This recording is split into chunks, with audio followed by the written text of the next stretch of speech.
Welcome guys! Magandang gabi sa inyong lahat. My name is Jing Monserrate and we're going to talk about the licensing process here in the UAE for tonight. All right, so, okay. So, just give me a moment here, guys. All right, so, first off, I'd like to thank you for taking the time para mag-attend po dito sa ating webinar today. Maraming salamat. Quick shout out lang sa mga nauna. Hi kay Vina, Venice, Tristan, Trisha, Shirini, Salva, Rod, Rio, Pauline, Moe, Pauline, Micaela, Mary, Marian, May, Lawrence, Kay, Karina, Joanna, JC, J, Mark, Jamila, Gladys, Gang. Hi! Ang dami niyo po. Thank you so much for attending and for taking the time to be with me today. All right. Can you hear me? Sorry guys, I have to check my mic first before I start talking. Clear now. All right. That's great. So, now, let's just wait because people are still coming in. Let's just wait for them to settle in. Okay. So now, our topic for today is about getting licensed in the UAE. So, alam ko na most of you here are in the Philippines and really the challenge is how to go abroad. So, how to start actually kung papaano tayo makapag-abroad and how to get licensed here in the UAE. So, alam ko naman na mababa ang sahod sa Pilipinas and that's really the number one reason kung bakit gusto ng mga tao na makapag-abroad because mas mataas nga naman ang sahod sa ibang bansa kaysa naman sa Pilipinas, hindi ba? Now, but the thing is, ang main challenge talaga is kung papaano mag-start and how to get licensed. So now, we're going to talk about the licensing process in the UAE muna para makapag-start na kayong mag-work and para makapaghanap ng opportunities and all that. All right. So now we're going to start. Okay, so now how to get licensed in the UAE. This is for lab professionals. And first off, magpapakilala muna ako. My name is Jing Monserrate. And I am a licensed, like you, I'm also a medtech. I'm an RMT. I graduated BS Medical Technology from the University of Santo Tomas in 2006. I got my PRC license in 2006 also. Then I got my ASCP in 2011. And I went to Dubai in 2009. So I took the ASCP when I was here. I had my DHA in 2009. And now I'm having a Dubai Healthcare City license. That was just in 2017. So my current position, I am a laboratory technologist. I'm working here in Dubai right now. So for all of you guys, nabasa ko yung mga comments ninyo, and yung mga emails ninyo for me. Just a minute. Okay.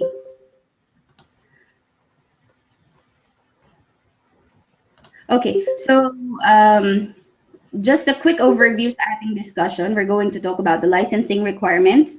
We're going to talk about the data flow or the PSV, yung computer-based testing or CBT, which is handled by Prometric and Pearson VUE. We are also going to talk about the ASCP equivalency, ang eligibility letter, kung paano makukuha, and how to enter the UAE. So now I put this book here. Ito yung Licensing 101. You can get it at the website www.jingmonserrate.com. And for this one, I would like you to download that one if you haven't already para kasi yung mga links na sasabihin ko dito mamaya is makikita nyo rin siya doon sa guide na yan. So disclaimer lang, this is just for information purposes. I am not a recruiter. I'm not a part of any agency. And all the data that I will present for today is taken from the PQR, the data flow in HAD websites. All right, so now let us start. So, bakit nga ba UAE? First off, kasi nandito ako. And the thing is, sa UAE kasi marami siyang mga benefits. So, number one is paid annual vacation. So, sa paid annual vacation, every year, meron kami ditong 30 days na makakapagbakasyon kami sa Pilipinas or any other country, basta 30 days. And then, kahit na nasa bakasyon kami, buo pa rin yung sahod namin. So that's one thing that I want dito sa bansa na to. Second off is merong free return ticket sa home country. So kung syempre tayong lahat Pilipino nasa Pilipinas, ang free return ticket is going and coming back. Meron kami, siguro kayo din when you get here, but okay. Free return ticket to home country. Can you mute your audio? All right. Okay, now, free return ticket sa ating home countries, which is the Philippines. Minsan, yung iba, nakakakuha din ng pati domestic. Kasi usually, ang ticket is going to NAIA lang. So, sometimes, na ano siya na, pati sa mga domestic flight, like say if you're in Mindanao, kung nakuha nyo sa negotiations with your employer, pwede rin lang i-cover pati yung papunta nyo doon or sa Visayas, kunyari. Maladagdag din yun sa sa free ticket ninyo. Now, we also have here mandatory health insurance coverage. So, lahat ng empleyado dito is covered by health insurance. Mandate yon ng UAE government. So, for this one, pwede kang magpa-check up sa mga hospitals and all, kung saan man covered yung health insurance niyo, just like in the Philippines. So, the UAE is great if you are just starting out and would like to try if working abroad is free. Kasi first of all, hindi ka masyadong mahu-homesick kasi every year, alam mo na makakauwi ka. Whether or not may pera ka, alam mo na meron kang free ticket.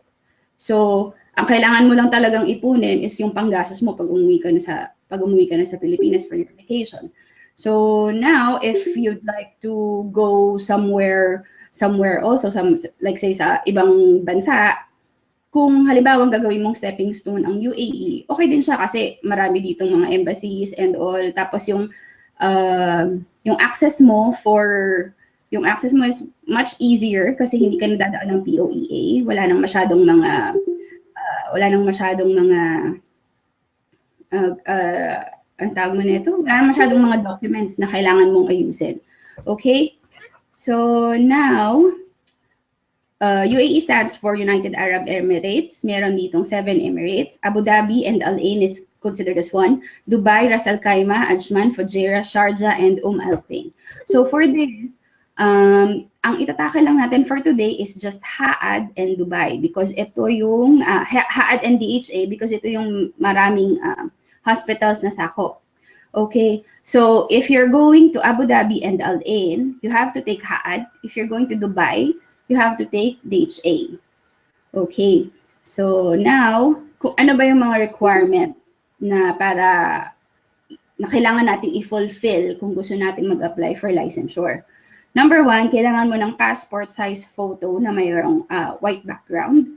Number 2 is the signed letter of authorization. You can download this from the data flow website. If you have downloaded the guide, yung licensing 101 guide, meron dong mga links na magpo-point sa'yo sa data flow website and it should be there, yung signed letter of authorization. And also, kailangan mo rin ng valid passport copy, degree certificate or the diploma, mark sheets or the transcript of records, employment certificates. So, etong employment certificates, maximum of 3 employers. Kasi kapag may additional pa, like say for example, kasi ang minimum naman for DHA 2 years experience. For HAAD, it's 3 years experience. So, kumbaga ang sinasabi nila dito, every year, dapat meron kang isang employer, at the minimum. So, if you have more than 3 employers na kailangan nilang i-verify, kailangan mo nang magbayad ng extra fee. Okay? And then, you need a copy of your PRC license also. Good standing certificate from PRC also. And it should not be older than 6 months.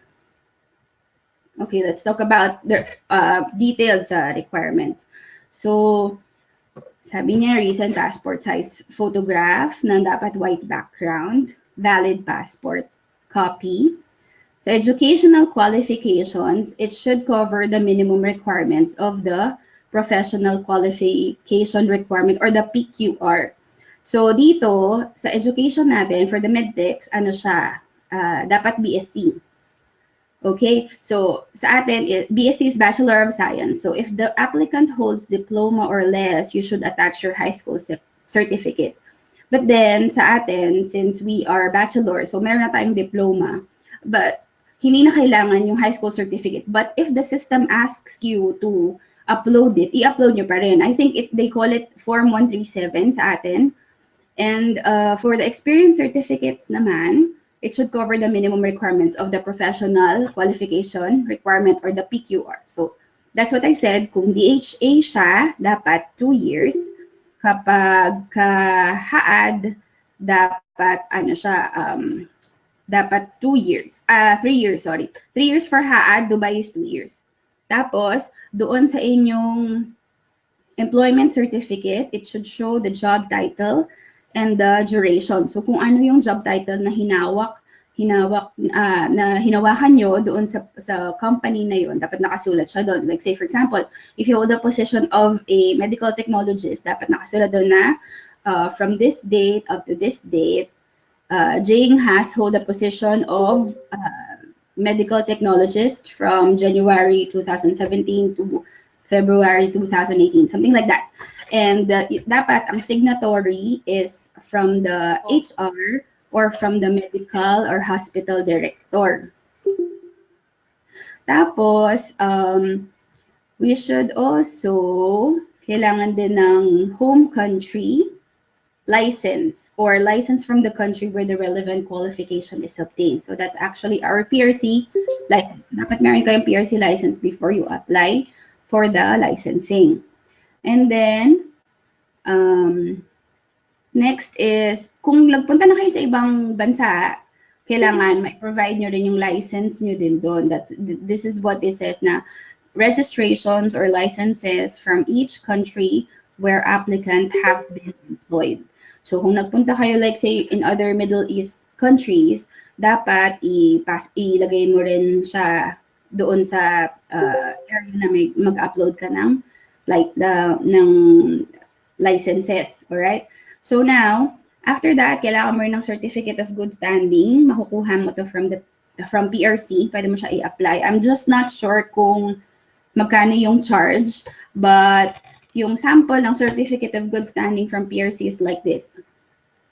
So, sabi dito, yung amount sa ilalim is 75. So, maybe 75 pesos tong certificate of good standing na to. I'm not sure.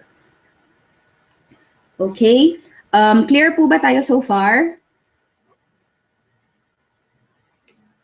Can you please type in the chat box kung okay pa tayo? Yes po. Okay. Thank you. Thank you, Venice. Thank you, J. Mark. Thank you, Karina. All right. Okay. So now, dito naman sasabihin yung mga requirements. This screenshot is taken from the PQR. Doon sa professional, yung sa requirements nila. So now, merong iba-ibang titles na pwede mong applyan.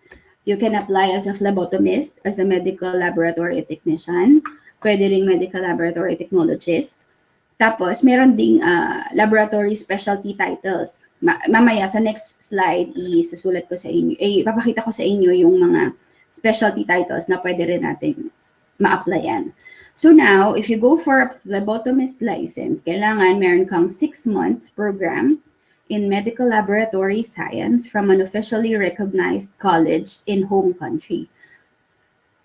So, dapat dito, so phlebotomist, dapat minimum of 6 months graduate ka ng medical laboratory science. Dapat yung yung university or yung college nyo is accredited ng Pilipinas, ng say DepEd or CHED, gano'n, dapat accredited siya. But I think most of the colleges naman sa atin is accredited. So now, kailangan mo rin kailangan din na meron kang approved certified phlebotomy program and certificate in the health of science for a minimum of 1 year. Tapos, as per experience, kailangan meron kang 1-year experience post-qualification as a phlebotomist. Post-qualification, it means na dapat after ng graduation mo, yung experience mo. So if it's an internship, hindi yun kukunin. Hindi niya yun hindi siya bibilangin, kumbaga. So now, for medical laboratory technician license naman, you should have a diploma or a certificate in laboratory technician from an accredited program or equivalent. Tapos minimum siya 2 years. Sa atin, hindi na siya applicable kasi lahat naman ng Bachelor of Science in Medical Technology is actually 4-year course. So pasok ka na dyan if you want to take the technician license, and you should have a 2 years experience post-qualification in related fields. So, dapat nakapagtrabaho ka as a medical laboratory technician 2 years after mong graduate. Then, next license is the medical laboratory technologist license. Ito yung most na ina-applyan ng mga medtechs dito. Kasi ito yung generalist na mas marami kasing opening for generalist. So parang yan yung parang license of choice ng mga Pilipino dito. So now, for that, you need to have a BS Medical Technology, Medical Laboratory Technology, or Medical Laboratory Science, or Biomedical Science. So sa atin, ito yon, yung BSc in Medical Laboratory Technology. And then, you need to have 2 years experience post-qualification in the related field. So after mong graduate ng BS Medical Technology, kailangan meron ka ring 2 years experience, hospital or clinic, basta lab, it doesn't matter. Okay, and then next is yung medical laboratory specialty titles. So doon naman sa specialty titles, ito na yung kung specialized area ka na. Okay, so now for this one, wait lang, i-minimize ko lang, hindi ko makita yung screen. Okay, so dito naman sa specialty titles, dapat meron kang BSc in Medical Laboratory Technology, 1-year emphasis of the curriculum in the field of subspecialty in the basic qualification curriculum. Medyo magulo lang siyang yung pagkakasabi niya, but ang ibig lang sabihin niyan is dapat graduate ka ng medical technology, tapos may 1-year emphasis doon sa ina-applyan mo. Okay, or you can also be that meron kang Bachelor of Science in Medical Laboratory Technology and certification by the ASCP in the specialty. So kung halimbawa ang ina-applyan mo is histopath, dapat graduate ka ng BS Medical Technology plus certified ka ng ASCP sa histopath. Then after that, kailangan may experience ka rin na 2 years post-qualification doon sa histopath. Ganun yung ibig niyang sabihin. So ano ba yung mga specialty licensing titles? Itong listahan na to na nasa ilalim, these are the specialty licensing titles. And by the way, pwede rin kayong mag-apply for clinical scientist. Meron din ganyang license dito. But for this one, you need to have medical graduate ka dapat and meron kang masteral or PhD. Plus, kung masteral lang meron ka, 3 years experience post-qualification. Kung PhD naman ang meron ka, 2 years, okay na. So that's going to be 2 years after your PhD and 3 years after your MSc. Yun. So next is paano naman doon sa mga may gap? Paano naman doon sa mga may gap, work gap? merong nag-message sa akin na ang sabi niya, less than 2 years naman yung kanyang work gap. So for this, pwede ka namang mag-apply pa kasi sabi dito, healthcare professionals who have interruption of clinical practice exceeding 2 years and opting to be licensed in the UAE must follow the CME or CPD requirements below. So less than 2 years, you can apply for a license directly. If more than 2 years, from 2 to less than 3, kailangan mo ng 10 CME points plus 4 months of training. Kung 3 to 4 years naman, it's going to be 20 CME points plus 6 months of training. From 4 to 5 years, dapat meron kang 30 CME points plus 8 months of training. So, ganyan siya. So, you can still apply provided na ma-meet mo ito kung nagkaroon ka man ng gap sa practice mo. Yung work gap, halimbawa huminto ka, hindi ka na nag-lab, kunyari napunta ka sa ibang field, for example, ganun. So, if it's less than 2 years, okay, diretso, pwedeng mag-apply. Kung 2 to 3, kailangan ng 10 CME points plus 4 months of training. Kung 3 to 4, 26 months of training, okay? Gets na yon? Alright.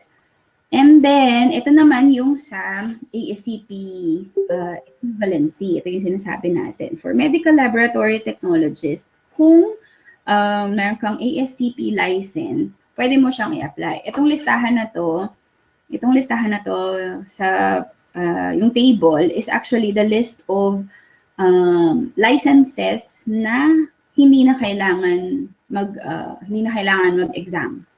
Hindi na kailangan mag-exam, okay? So, isa dyan yung ASCP.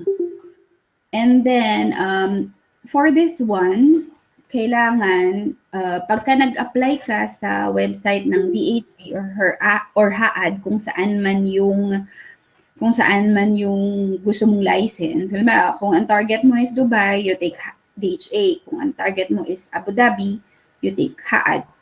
So, kung mag-a-apply ka na doon sa regulatory body na yun, dapat the moment na i-upload mo lahat ng documents mo, isama mo na rin yung ASCP mo sa pag-upload. Kasi para i-consider na rin nila yun. Kasi doon nila sasabihin kung kailangan mo pa bang mag-take ng exam or hindi na. Okay? Then next is DHA license application. This is the overview of the process. DHA license is for Dubai.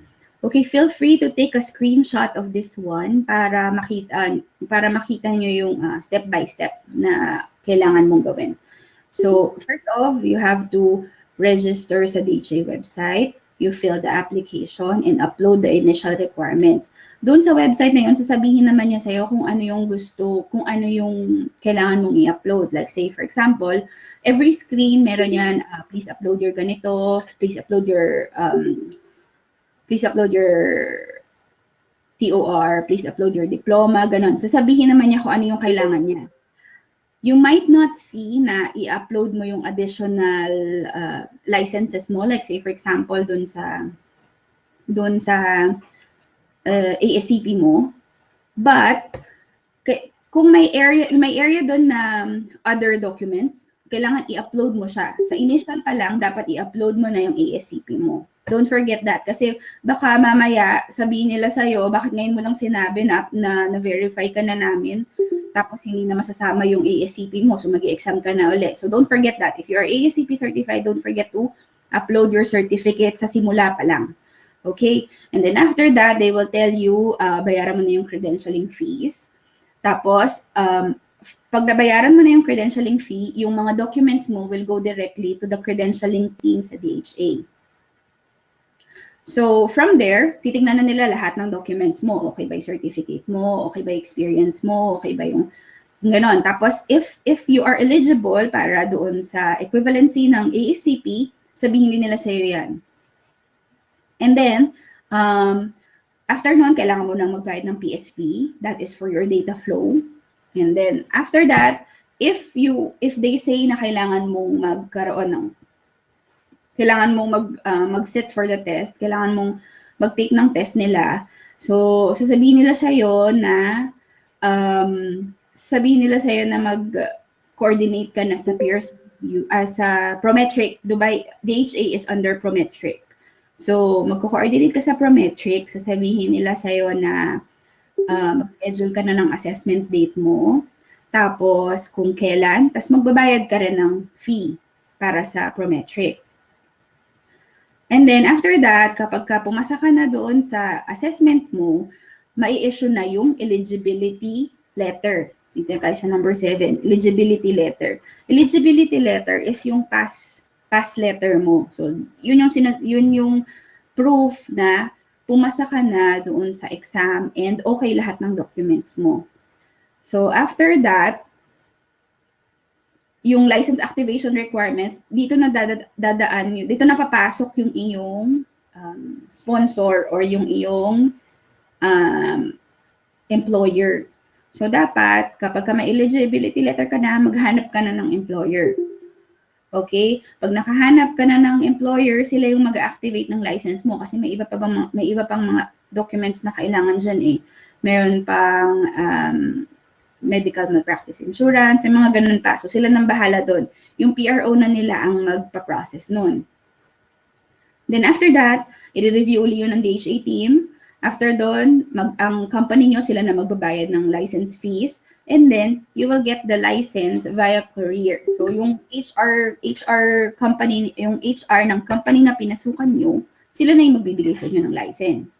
But if you don't have a facility or you don't have an employer, pwede pa rin kayo mag-apply. Pero, ang matatapos yung process up to number 7 lang, yung eligibility letter lang. Kasi after this step, kailangan mo na ng employer para matuloy yung process.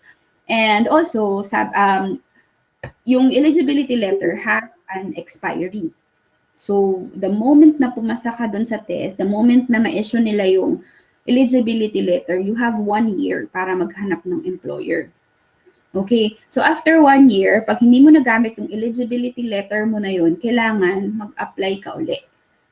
Provided na na-meet mo pa rin yung requirements ng DHA at the time na nag-apply ka. Okay, clear po ba tayo doon?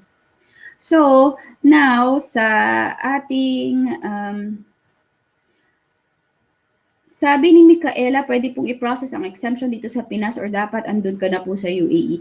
Pwede pong i-process kapag nasa Pinas pa lang kasi everything is online. So, pwede mo siyang gawin kahit na nasa Pilipinas ka pa lang, Micaela. Okay. And then, para naman dito, so this is the, yung guide, yung Licensing 101 guide. Kailangan first, you start with the data flow. So this link under DHA, if you're applying for the DHA license, ito na siya. Itong link na to, kailangan mo siyang i-click. Kailangan i-click mo yung link na yan. And then, it will take you to this website. This is the data flow website, but data flow is linked to DHA.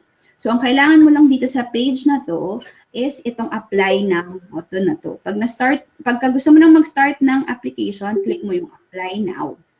Okay? If you want more information kung paano siya i-apply, nandito rin lahat yon. So, how to apply, click mo tong link na to. Sasabihin niya sa'yo dyan kung ano yung step by step. Meron siya mga screenshots.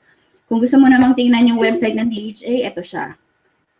If you want to read muna first, bago ka mag-start ng application mo, itong link na to, i-click mo yan siya.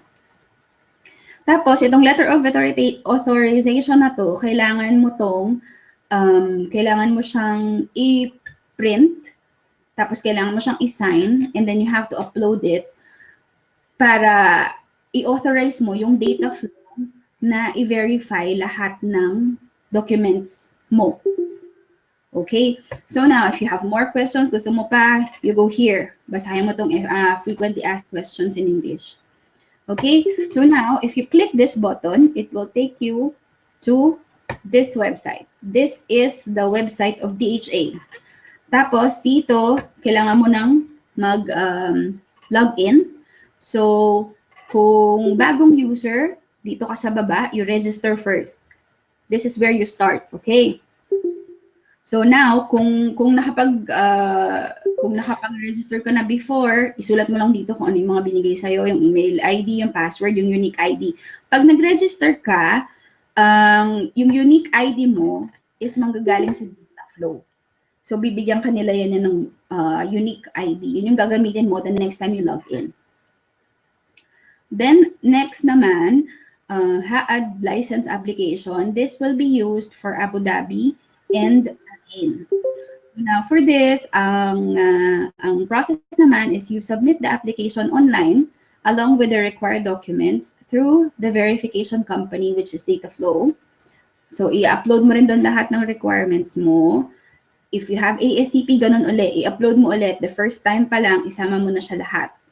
And then, you will receive an email with the payment method for Dataflow in addition to your application number. So, Dataflow, ang magbibigay sa'yo ng application number mo, you have to take note of that application number kasi yun yung gagamitin mo ng mga, kumbaga, reference number mo na yun. So, you take note of that one. And then, after that, pag na-verify ka na nila, bibigyan ka nila ng positive PSV report or negative PSV report. Or sometimes, ang gagawin naman ng Dataflow is mag-upload ka uli ng another documents kasi minsan malabo. So, ibantayan, kapag ka nag-apply ka na, bantayan mo yung email mo para makita mo dun kung may kailangan ba yung Dataflow sa'yo na other documents. Okay. Tapos, after that, pag complete na yung verification, gagamitin mo na yung, bibigyan ka na nila ng username and password para makomplete na yung application mo for HAAD. Now, if approved, you register for the exam. Okay? So, kung okay yung inyong documents and meron kang ASCP, sasabihin nila sa'yo kung hindi mo na kailangan mag-exam or kung kailangan mo pang mag-exam. Sila yung magsasabi sa'yo nun kasi i-review nila yung credentials mo eh. So after that, you pay the fees and then you will receive the license via the courier. So itong license na to is the same as DHA. Kailangan mo rin ng sponsoring facility dito.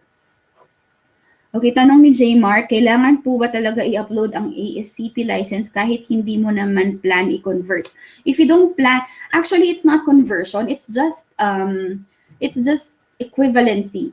So parang kumbaga, pinagkakatiwalaan ng DHA at ng HAAD yung competency mo dahil pumasa ka nga ng ASCP eh. So, hindi ka lang mag-exam. Pero, you have to comply with all the requirements pa din. So, kung kailangan nila ng experience certificate, you have to provide that. Kung kailangan nila ng yung mga TOR mo, lahat yun, ipoprovide mo pa rin. So, kung sasabihin nila sa'yo na, okay, you're exempted for the exam, exempted ka lang sa exam, you will still have your ASCP, plus, you will also have HAAD or DHA, kung ano man yun. Kung ano man yung a-applyan ninyo. Ma'am, yung ASCP license, pwede po bang yung virtual lang? Virtual, what do you mean virtual, Elvin? Yung dinownload mo sa website ng ASCP, yun ba yun? Virtual license, okay. So, for that, oo, kasi okay lang. Kasi lahat naman to is online. So, you can, if you have the option, di po na send ang wall certificate ko. No problem, it's okay. Kasi I think nag-stop na silang mag-issue ng mga wall certificates. So, kung if ever na hindi mo na siya, kung hindi ka nakakuha ng mismong certificate, you take a screenshot na lang siguro, tapos i-print mo, yun yung i-upload kung gusto mo siyang ipa-convert sa, kung gusto mo siyang gamitin yung equivalency. Tapos, tanong ni JR, totoo po bang pag na-convert na yung ASCP mo to DHA or HAAD, hindi mo na pwedeng gamitin yung ASCP mo like US or other licensing body? No. Kasi, pwede mo pa rin siyang gamitin kasi active pa rin siya pareho. Hindi ka, kumbaga, ang ASCP mo, nagamit mo lang siya para hindi ka na mag-exam ng HAAD or ng DHA. In short, nakatipid ka doon sa pagpa-process sa Pearson VUE at saka sa Prometric. Hindi ka na magbabayad doon kasi hindi mo na kailangan mag-exam eh. So, yun lang yung benefit nun kung meron ka ng ASCP. Then next, okay, balik ulit tayo doon sa Licensing Guide 101. Sa page na to, you will see the link HAAD. It says, under primary source verification, under HAAD, may link dyan. When you click that link, it will take you to the data flow website again. So, ngayon, ang kailangan mo dito is this apply now button. But before you do that, kailangan mo munang i-print tong declaration form by sponsoring facility. Itong form na to, kung wala ka pang employer, i-print mo lang siya and i-upload mo siya ng blanco. I-upload mo lang siya ng blanco. Okay? Tapos, yung letter of authorization, same din, ipiprint mo siya. Tapos, kailangan mo siyang signan to tell data flow that you are authorizing them to verify your documents, yung mga sinabit mo sa kanila. Itong applicant kit naman, sorry, nag-skip pa. Itong applicant kit naman is for yung step-by-step process kung paano ka mag-apply for HAAD. Itong website ng HAAD naman, kung gusto mo pang magbasa ng iba pang mga yung mga topics nila doon, kung may mga questions ka din and all. Itong surgical procedure log list, hindi mo to kailangan kasi para to sa mga doctors. Itong security clearance form para to dun sa CID dito. Kasi if you're going to practice in HAAD, kailangan i-verify ka nila sa CID. CID is like yung parang,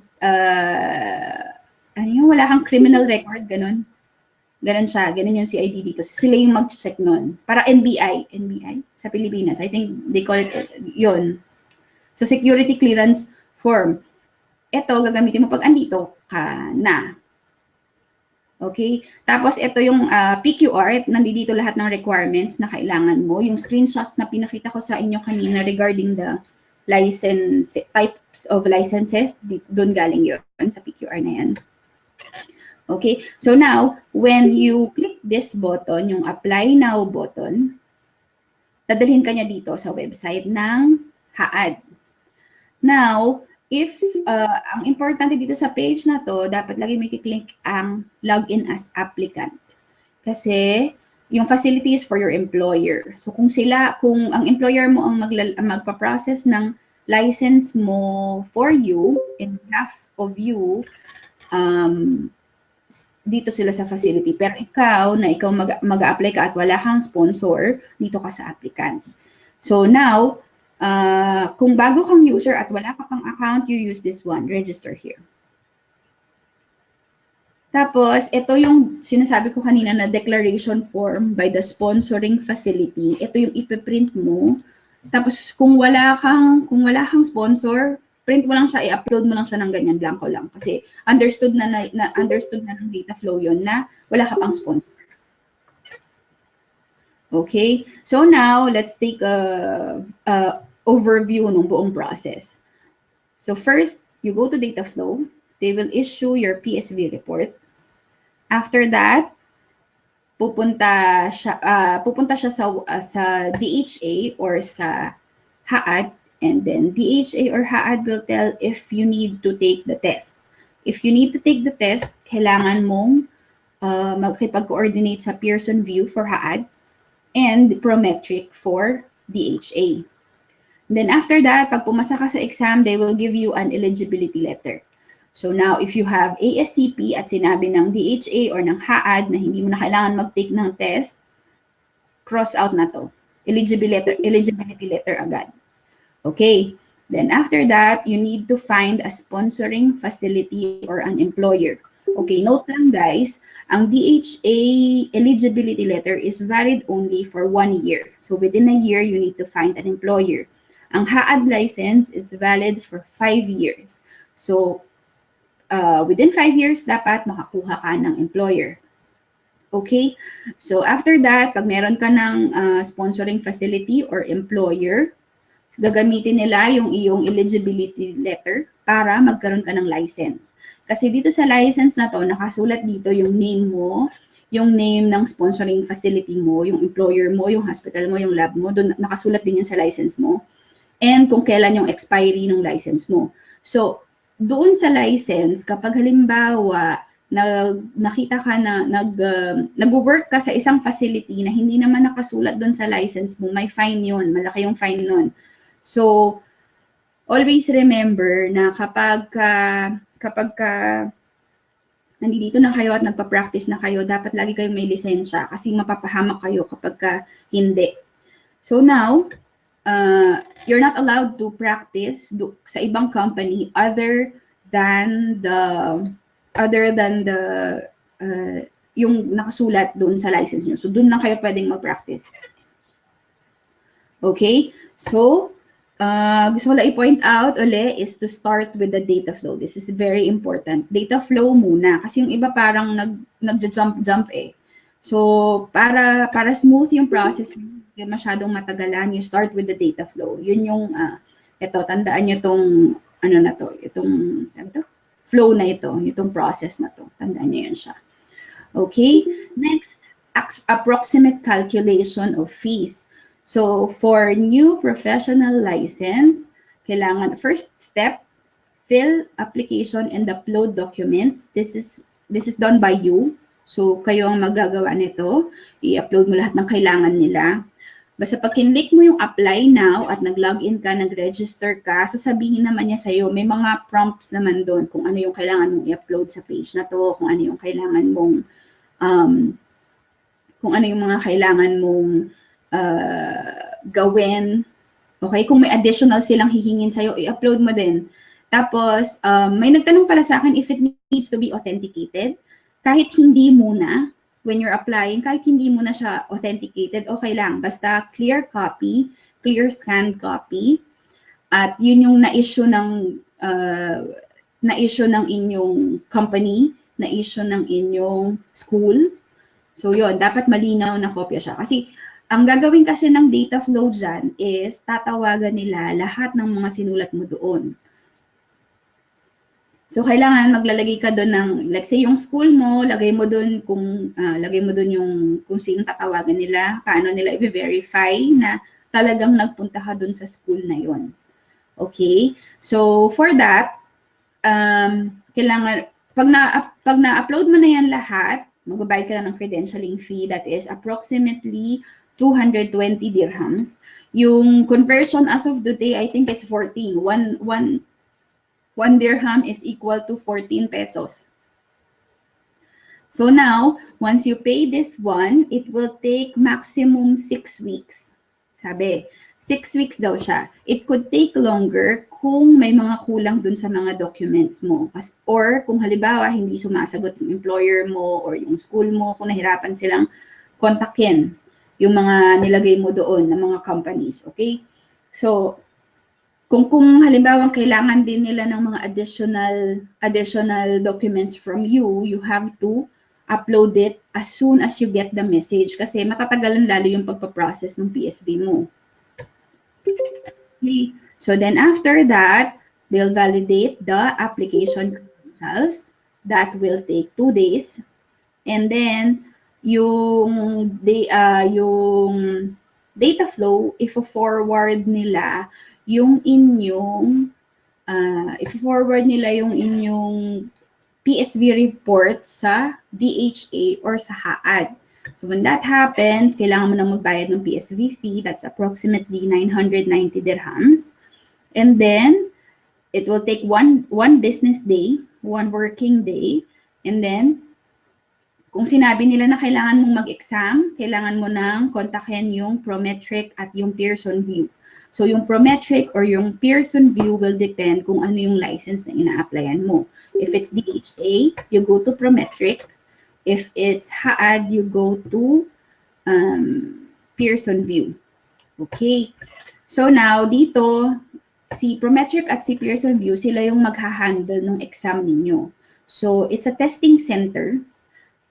Pag pumunta ka doon, puro computers lang yon. Tapos, it's the same as when you take the SCP, puro computers, lahat online test. Tapos, ano man tawag nito, mag-exam ka for 2 hours. Yung exam kasi ng DHA at HAAD, wala silang sinasabing kung ilang items. Basta 2 hours siya, hindi nila sinasabi kung ano yung pass rate.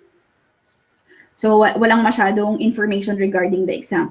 So, how do you prepare? Kasi kung walang information, how do you prepare? Para makapag-prepare ka dito sa exam na to, i-review mo lang yung guidelines ng ASCP. Because ASCP will have yung detailed, yung ngayon na nirelease nila sa ASCP, it's a detailed one. Okay? So, yun na lang yung sundan ninyo pagka nagre-review kayo. So, then, for that, sa Prometric at sa Pearson VUE, you will pay approximately 400 dirhams para ma-take nyo yung exam. Kasi magbabayad din kayo sa Prometric at saka sa Pearson VUE. So, ito yung sinasabi ko kanina na kapag may ASCP ka na at in-apply mo yung ASCP mo for equivalency, ito yung natipid mo, 400 dirhams. Kasi hindi ka na mag-exam. So after that, pag na-pass mo yung inyong assessment, which is the exam, it will take 3 days, tapos i-issue nila yung eligibility letter mo. So yung inyong task will end here na. So it's 1,610 for the license. Kung lahat ito ay binayadan ninyo. Okay? So, itong steps na to, yung tatlong natitirang steps will be for the sponsoring facility na. So, kapag may employer na kayo, itong tatlo na to sa kanila na yan. Okay. So, before you enter UAE, ano bang kailangan ninyo? So, dito na tayo sa part na paano makakapasok sa UAE. Ano ba yung kailangan ninyo? I have talked to my colleagues kung paano sila nakapunta dito. And kasi maraming nagtatanong kung ano yung agency. So far, sa mga natanungan ko, wala silang agency. So, I cannot recommend any agency kasi I think what happened is, lahat kami dito went on walk-in. Lahat kami nag-walk-in. Kumbaga, taking a chance, ganun lang. But the thing is, because of the PSV, yung sa data flow, which will take 6 weeks just to verify, I would suggest na gawin nyo na lahat yun habang nasa Pilipinas pa kayo. You take the PSV sa Pinas, you take the exam kung kailangan man sa Pilipinas, and then you go here with your eligibility letter. So, dapat dala-dala nyo na yung eligibility letter ninyo para start na kayong maghanap ng employer. Kasi, ang visa dito is maximum 3 months. After 3 months, kailangan mo na uling mag-apply ng panibagong visa. And before you do that, kailangan mo mag-exit to another country. So it's either uwi ka ng Pilipinas or lilipad ka in a nearby country. Yung iba ang ginagawa sa Iran, sa Oman, yung iba ngayon nauuso na Armenia, ganun. So doon na sila nag-exit. Exit meaning kailangan lang nila ng exit stamp. Kailangan matatakan yung passport nila na lumabas sila after 3 months. Kasi kung pagkatapos ng 3 months at nandito ka pa, expired na yung visa mo, TNT ka na. So, hindi pwede yun. So, kailangan lumabas ka and then you go back na may panibago kang entry stamp. So, for that, you need to have another visa uli. So, para hindi na mangyari yun, dapat bit-bit nyo na agad yung eligibility letter ninyo para yung 3 months na visa ninyo, you will spend it para lang sa paghahanap ng employer. Okay. So, ito yung mga kailangan nyo before you go here. You need to have your eligibility letter, your visa, preferably 3 months, yung ticket ninyo na dapat ay return dummy.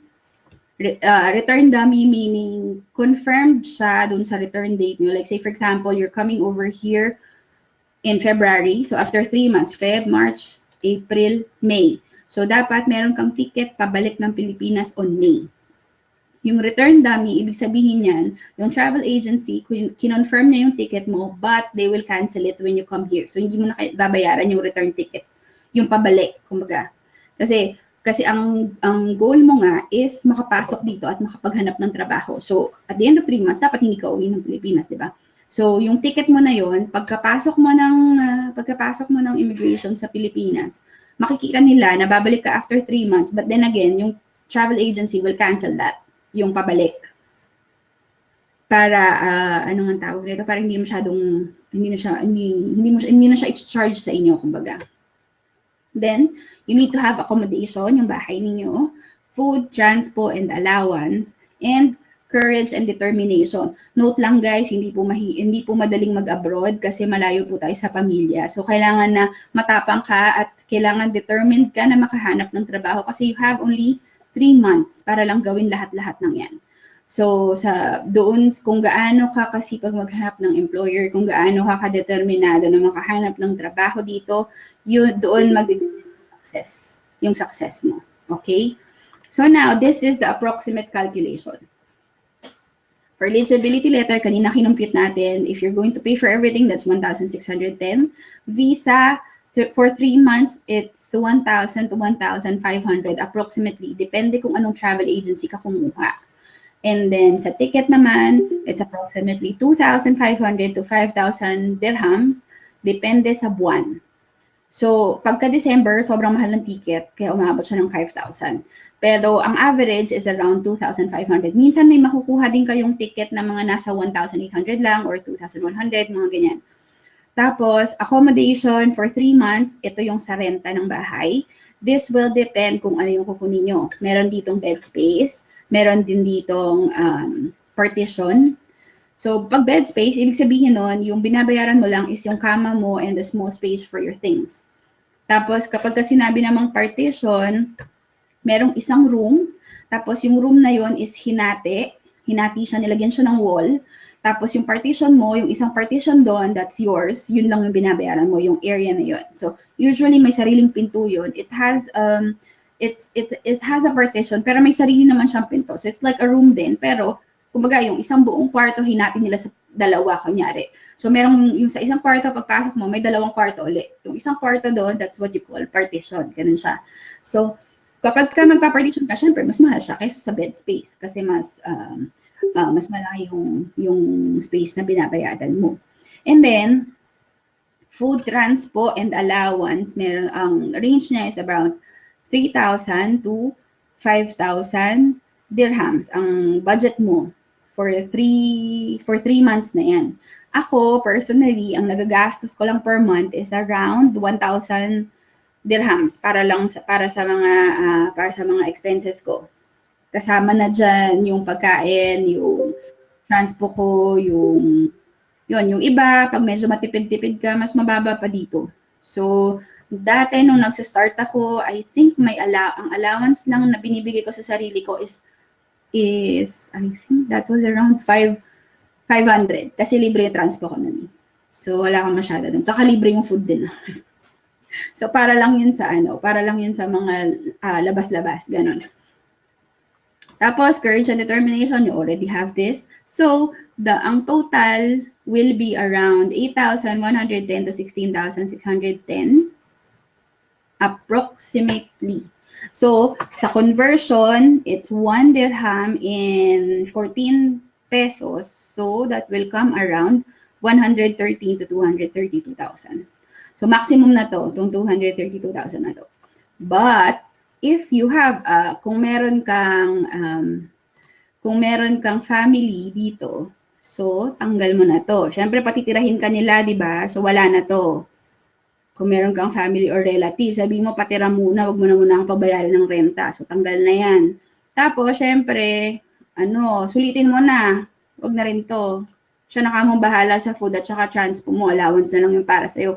Kung halimbawa, mag-exceed ka pa uli ng 3 months para kukuha ka na ng panibagong visa, yung allowance mo, doon mo na lang gamitin. So, magkano na lang yan. So, yung mga may relatives dito, may kapatid, kamag-anak, take advantage of it kasi so far, para sa mga medtech, wala talaga ako nakitang agency, pasensya na po. Meron akong nakausap na ang sabi niya is, parang yung hospital mismo ang pumunta sa Pilipinas to screen yung kanilang mga staff. So, yun yung mga direct hire. Pero yung pupunta ka sa agency, wala eh. Ang may agency lang is yung mga low salary worker, yung mga maids, ganyan. Tapos yung mga construction, yun lang yung may mga agency dito. Pero para sa mga lang talaga, lakasan na lang ng loob. So nagpunta na lang kami dito. Ganon. So iisa lang yung mga kwento namin, ganon lang. May kakilala si ganito, tapos pumasok dito, ganyan. Yun. So next up, alam ko naman na hindi ito birong halaga, no? So what I did is actually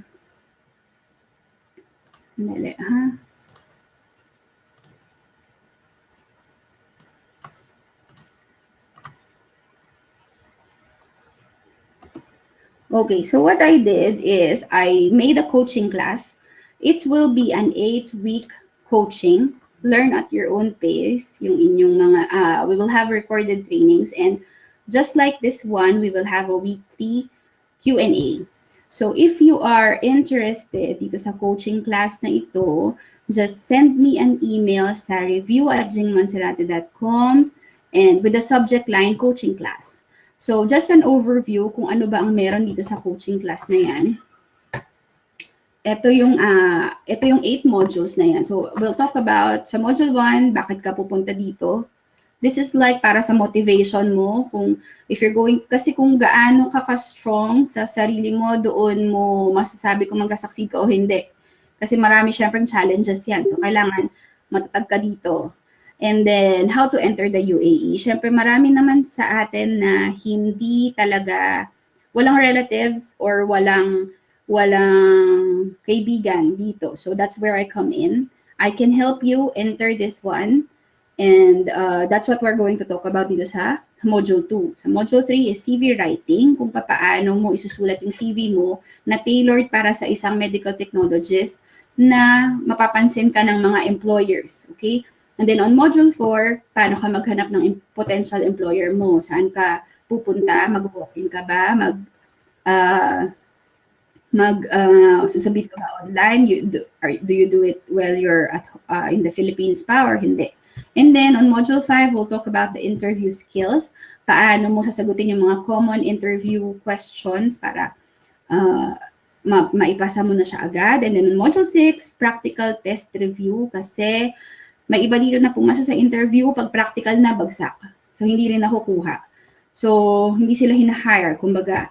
And then Module 7, we'll talk about the money management 101, because you're going to be an OFW. Syempre yung mga pera nyo ay ipapadala nyo sa Pilipinas. How do you handle that?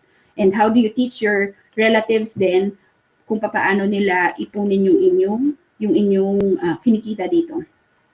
And then on Module 8, we'll talk about what's next after UAE. Kung gusto mo lumipat ng ibang bansa, how do you do that? So this is just an overview of what we're going to talk about sa ating coaching class. If you're interested in that, again, you just send me an email sa review@jingmonserrate.com and with the subject line, coaching class. Okay? And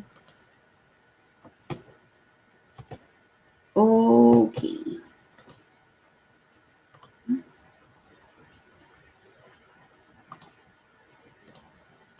Saglit lang guys.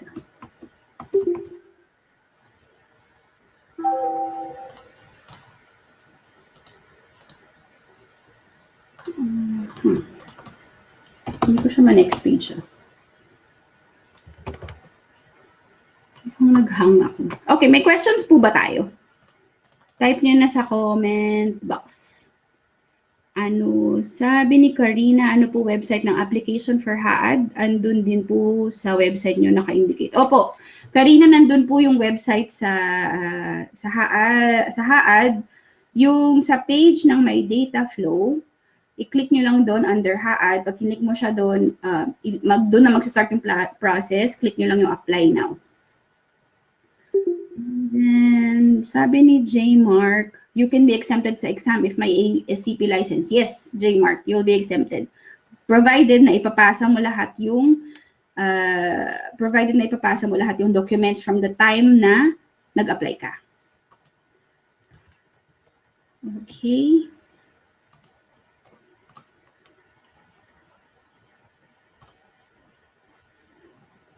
Okay, next is, sabi ni Alisa, ma'am, what if migrate na po ako sa UAE? Kailangan pa rin po ba i-maintain ang certification ng ASCPI mo? If you already have a license sa UAE at wala ka namang planong magpunta sa US, actually, pwede namang hindi. Kaya lang sayang naman. Kasi magkano lang naman yung sa certification ng ASCPI. CME lang naman yung kailangan mo dito eh, para ma-renew mo siya. So, tsaka, siguro naman hindi mo planong tumanda sa UAE, di ba? So, I think it's much better kung i-continue mo pa rin yung certification mo. Sabi ni Fiona, ma'am, pwede po ba mag-apply kahit medical lab technician ang license ko dito sa Pinas? Pwede po, pero ang license na i-apply mo rin dito is technician din. Tapos dapat, provided na dapat yung qualifications na required dun sa license na yun ay ma-meet mo rin, plus the experience. And then, sabi ni Micaela, credit card po lahat ang gagamitin po for the payments. Opo, pwede pong credit card. Kasi may nagsabi sa akin na yung debit card daw niya ay hindi gumana. So, I would prefer na credit card na lang ang gamitin ninyo. Then, sabi ni Wendy Rose, ma'am, legit po ba yung mga nag-o-offer ng qualifying exams online? How will we know kung legit po? I don't understand. Anong qualifying exam? Kasi as for the HAAD and DHA, ang authorized lang ay ang prometric at ang Pearson view. So yun lang siya. And then Princess, malaki naman po ba yung chance na makakahanap talaga ng work? Princess, malaki yung chance na makakahanap ka ng work provided na kailangan mong ipasa yung interview at kung may practical test, kailangan may ipasa mo rin yung practical test. Because marami kang, madaming nationalities dito eh. So, kung hindi okay yung experience mo, makakahanap sila ng mas magaling sa'yo. So, during the interview screening, dun sa hiring process, kung sino yung pinakamagaling, syempre, yun yung kukunin nila, di ba? Sabi ni Wenny, kapag wala po bang nahanap na work as medtech within 3 months, pwede po bang makahanap ng kahit anong work? Pwede naman. Kung halimbawa, patapos na yung iyong visa at magti 3 months na ayaw mong mag-exit, pwede ka namang maghanap ng ibang work. But you have to make sure na before mag 2 years, kailangan makapag-apply ka ng license. Kasi doon napapasok yung work gap. Kapag nagka-work gap ka ng more than 2 years, kailangan mo na ng CPD points, tsaka ng additional training. And then, sabi ni Chichay, magkano po ang starting salary? Starting salary, commonly, ang pinakamababang narinig ko is 3,500, but the average is around 5 to 7 dirham, 5 to 7,000 dirham. And then, sabi ni Moe, which is better po, HAAD or DHA, 2 years experience. So, Moe, kung 2 years experience ka pa lang, pasado ka po sa DHA, because HAAD requires 3 years experience. And then, sabi ni Camille, dun sa sinabi niyo po na walang agency, as tourist visa po muna kami. Yes, Camille, as tourist visa po. Kasi lahat ng tinanungan ko, lahat sila nag-tourist visa, so walang agency. So naghahanap sana ako ng may agency na, anong tawag ito, na nakapasok dito via agency, pero wala eh. Lahat sila nag-tourist visa eh. And then, sabi ni Ronald, magkano po usually yung starting salary? It's like that. Yung average is 5 to 7. Pinakamababa is 3,500. And then, Alisa, ma'am, kailangan po ba ng show money sa UAE? Hindi na po. Wala naman pong ganun. You can just come over as a tourist lang, like normal. Lalo na kung frequent traveler ka naman, hindi ka naman magkakaproblema sa POEA sa Pilipinas. Kasi doon lang naman medyo marami silang questions sa POEA. Sa immigration actually. Pagka hinar ka nila doon, sabi nila, maghahanap ka ba ng trabaho? So pag nakita nila na mukhang maghahanap ka ng trabaho, ang dami na nilang itatanong sa'yo. So mas maganda, tourist ka na mukha kang talagang turista. Ganun. And then, sabi ni Fight, sa data flow lang po ba talaga i-upload ang documents, hindi sa DHA website? Okay, Fight, ganito kasi yon. Yung data flow is actually linked sa DHA and DHA authorizing data flow to verify all your documents. So basically, doon sa website ng data flow, pagka nag-login ka doon sa portal at pag nag-register ka doon sa portal nila, lahat ng ipapasok mo doon ay i-forward din nila sa DHA. So, ano yan siya? Linked sila, connected sila, kumbaga. pag po kaya may gap of experience ng 4 years. Pag 4 years, Ayla, meron na kailangan kang CME points at years of training. Nandun yun sa PQR. If you have downloaded the licensing guide, i-click mo lang yung PQR. Tapos, doon sa table of contents, hanapin mo yung experience gap. Sasabihin niya doon, meron doon table. And then, sabi ni Camille, sabi niyo po walang agency, so as tourist visa po talaga ang kukunin namin. Camille, opo, kasi wala akong nakausap na nag-agency. Lahat nag-tourist visa mostly. Yung mga nag-agency, yung mismong hospital ang pumunta sa Pinas para mag-screen. So, diretso sila. And then, sabi ni Princess, yung ASCP ko is MLS, pero ang experience ko is histocompatibility and immunology. Okay lang po ba yun?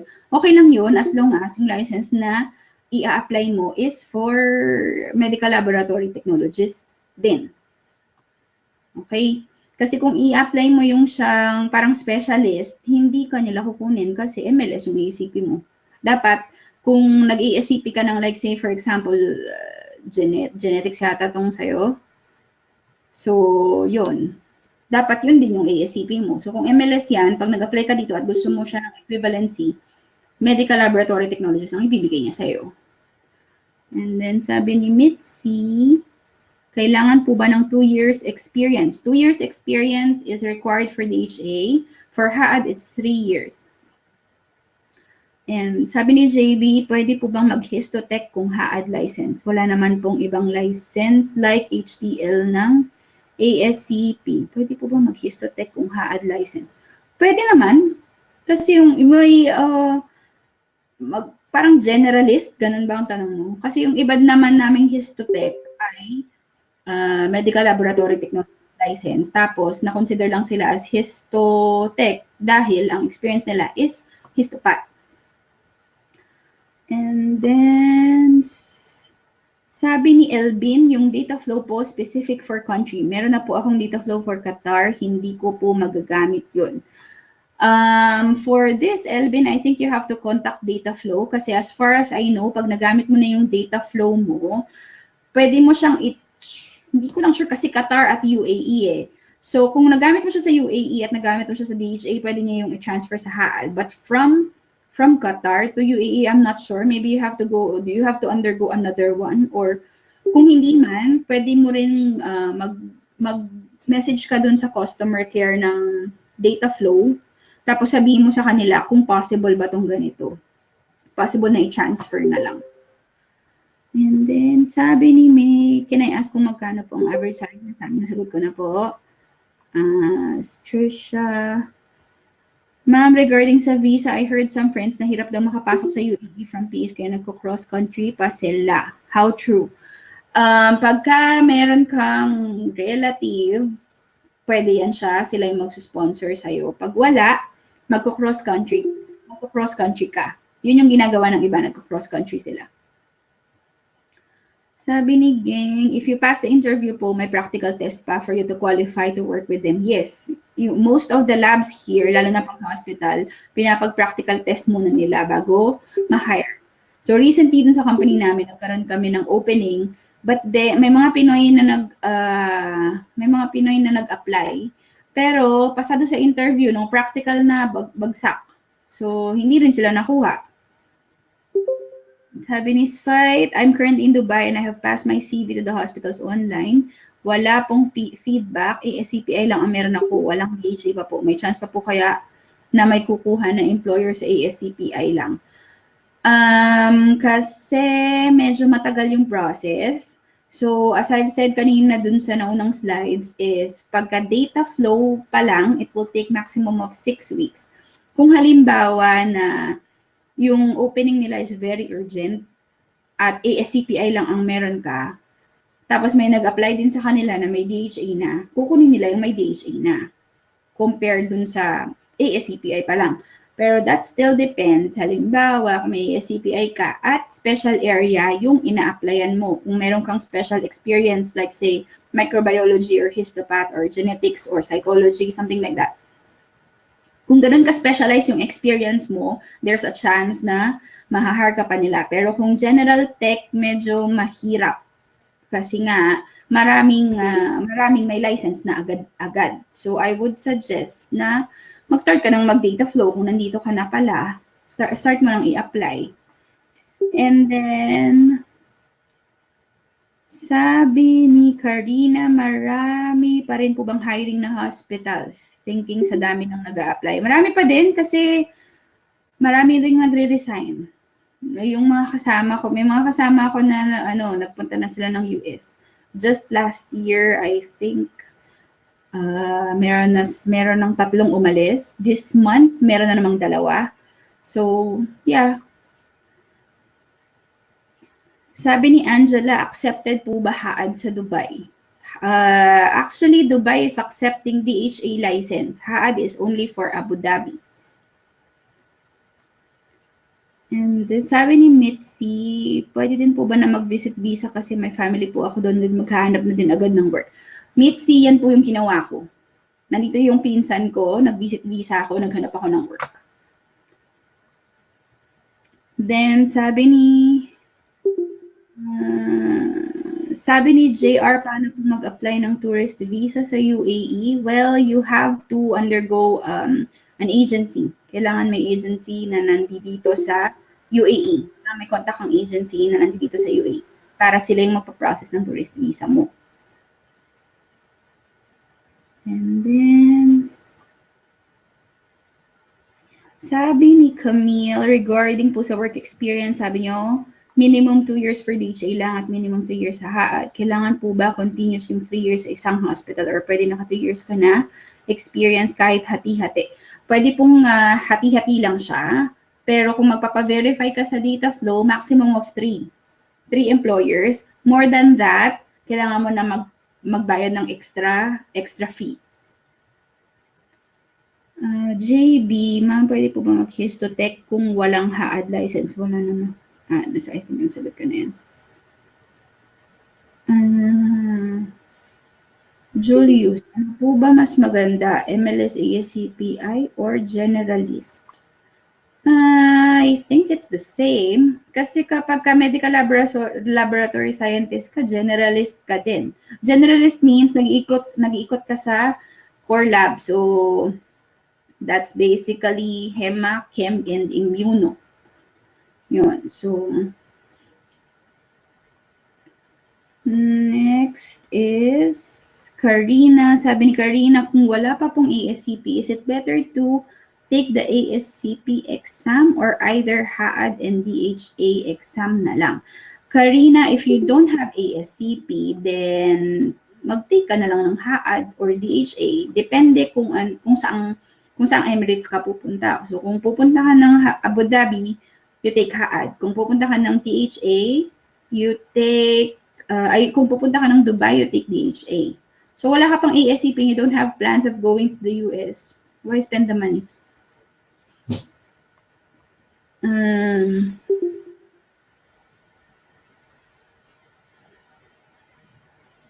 Sabi ni Ayla, meron na po akong data flow ng DHA 6 years ago. 6 years ago, medyo matagal na yun. Marami nang nangyari sa 6 years. I think you have to apply for another one. Anong klase po ang practical? Practical exam, bibigyan ka ng slide, i-identify mo kung anong meron dun sa slide na yun, or bigyan ka ng semen, i-identify mo kung ano yung nandun sa semen na yun, pabilangin niya sa'yo, ganun. It depends. Kung sa blood bank ka naman nag-a-apply, bigyan ka niya ng sample, gawin mo kung ano yung sasabihin sa'yo nung supervisor. Sabi ni Elvin, meron na po bang na-deny yung exemption ng ASC at nag-exam sila? I'm not sure kung meron na kasi wala pa naman akong nakilalang na-deny ng exception. It's possible kung hindi pasok yung inyong license, kung hindi pasok yung experience probably and yung inyong diploma, kung hindi pumasok siya sa requirements, possible na ma-deny ka. Sabi ni JB, generally HAAD can be used to apply sa mga HAAD. So generally, HAAD can be used to apply. HAAD is the license for Abu Dhabi. So if you're going to apply sa specialty areas, I don't understand the question. I think what you're trying to say is yung pagka medical laboratory technologist, kung kumaga generalist ka, pwede ka rin mag-apply sa specialty areas provided na meron ka ng previous experience doon. Frances, hi po, just got here. May 2 years na po akong experience ASCP na din. Pwede ko na ba ma-convert dito yung ESCPI to any license there? And pwede ba na dito na din ako mag-apply bago pumunta? Yes po, I would suggest na mag-apply na kayo sa Pilipinas before you come over. Kailangan yung asikasuhin na lahat ng yung data flow nyo. Dapat pag pumunta kayo dito, preferably meron na kayong eligibility letter para hindi nasasayang yung oras. Para yung pagpunta nyo dito is maghanap na lang kayo na employer. Then, sabi ni John, if mag-a-apply po ako, for example, now, how many months ang pinakamabilis po ang span para makapunta dyan? Kung pupunta ka dito nang wala, and you plan to practice na as lab tech, bitbitin mo na yung eligibility letter mo. Dapat meron ka na nun. Kasi yung pinakamabilis, actually, if you have the visa, kung may matutuluyan ka na, anytime, actually. At may ticket ka na. So, pwede, kahit kailan. Sabi ni Sfight, ano po ang preferable, walk-in or online? Dito kasi sa UAE, mostly online na sila. So, napaka-rare yung tumatanggap pa ng walk-in applicants. And then, sabi ni John, if my friend po ako sa Dubai, consider din po ba na mag-visit ako sa kanila then hanap ng work? Pwede naman po. Gabi, what if po kung blood bank lang experience ko for 2 years? Then you can apply pa sa mga openings ng blood bank lang. And if it's just 2 years, pasok ka lang sa DHA. So, sa Dubai lang po. Okay. So, yung sa mga hindi ko pa nasagot, re-replyan ko na lang po kayo sa email. Or if you have any more questions, send na lang po kayo dun sa review@jingmonserrate.com. Sagutin ko po yung mga questions ninyo. Okay, so before we end, I would just like to leave you this quote. It says, success is no accident. It is hard work, perseverance, learning, studying, sacrifice, and most of all, love of what you are doing or learning to do. So that's it. Again, this is Jing Monserrate. Signing off na po. Thank you so much for coming, everybody. Thank you.